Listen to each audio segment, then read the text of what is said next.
Hello students, class 12 maths integration का बहुत ही अच्छा सवाल लेकर आए, आप देख सकते हैं। और हम यहाँ पे जो भी आपको सवाल बताएंगे बच्चों, एग्जाम के पॉइंट ऑफ व्यू से बहुत इंपॉर्टेंट क्वेश्चन होंगे। और यहाँ पे केवल सिलेक्टिव इंटीग्रेशन क्वेश्चन ही होंगे बच्चों, जो कि आपके एग्जाम में पूछे जाएंगे। फिर चाहे वो बच्चा सीबीएसई बोर्ड का हो, और फिर चाहे आईएससी बोर्ड का हो, फिर चाहे यूपी बोर्ड का हो।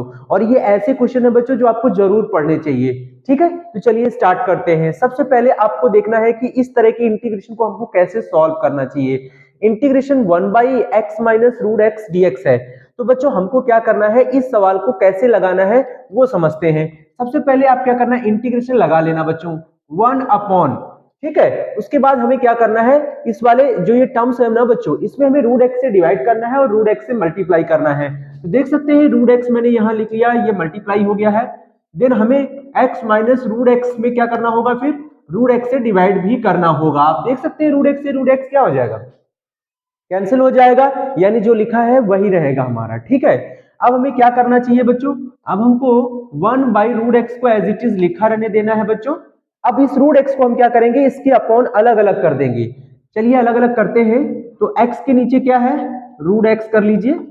ठीक है, फिर माइनस रूट एक्स के नीचे क्या है, वो रूट एक्स अलग कर लीजिए, और यहां पे पहले से क्या है, dx।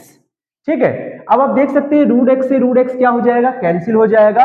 और इस x को हम लोग क्या लिख सकते हैं बच्चों, याद रखिए x को हम लोग लिख सकते हैं रूट एक्स को 2 टाइम्स हम रूट एक्स लिख दें अगर, तो उनका मल्टीप्लाई करेंगे तो x ही आएगा। ठीक है ना, तो ये चीज ध्यान रखिएगा।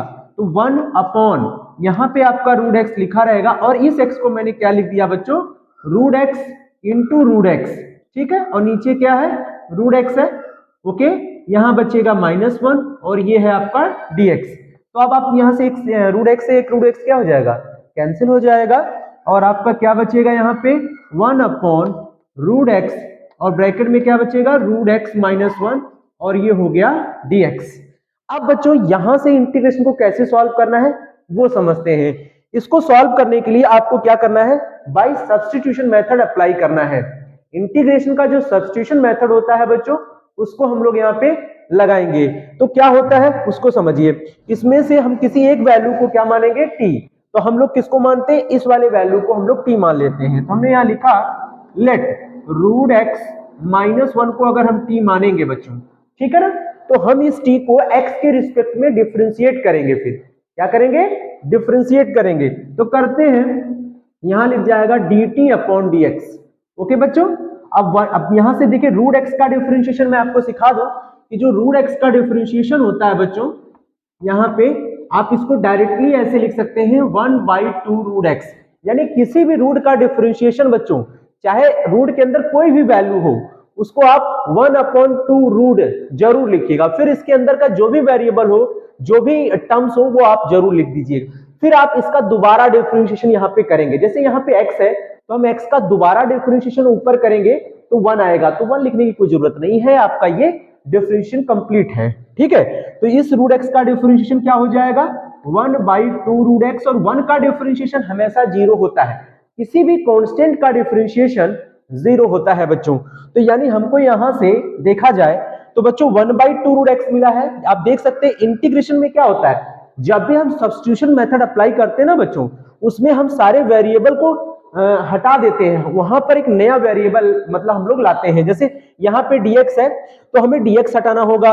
रूट एक्स को हमने माना है t के टर्म में ना, रूट एक्स माइनस 1 को t के टर्म में माना है, तो सारा टर्म्स हमारा t में आना चाहिए। तो इसकी जगह t लिख जाएगा, लेकिन इस रूट एक्स की जगह तो t नहीं लिख पाएंगे ना। तो इसकी जगह देखो लिखा है dx अपॉन रूट एक्स, ये साथ में हट जाएगा, ये dx यहां आ जाएगा, ये देखिए अपॉन में ये रूट एक्स लिखा रहेगा।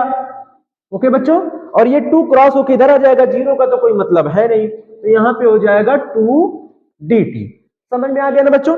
देखिए dx अपॉन रूट एक्स की जगह हो जाएगा 2dt, और रूट एक्स माइनस 1 को आपने माना है t, तो हट गया ना।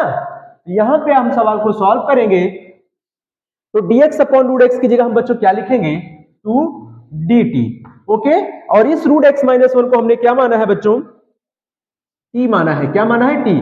तो 2 कांस्टेंट है, आगे कर लीजिए, 1/t dt हो जाएगा। अब आप कहेंगे कि 1/t का dt, यानी t के रिस्पेक्ट में हम 1/t का इंटीग्रेशन जब करेंगे बच्चों, तो क्या होता है।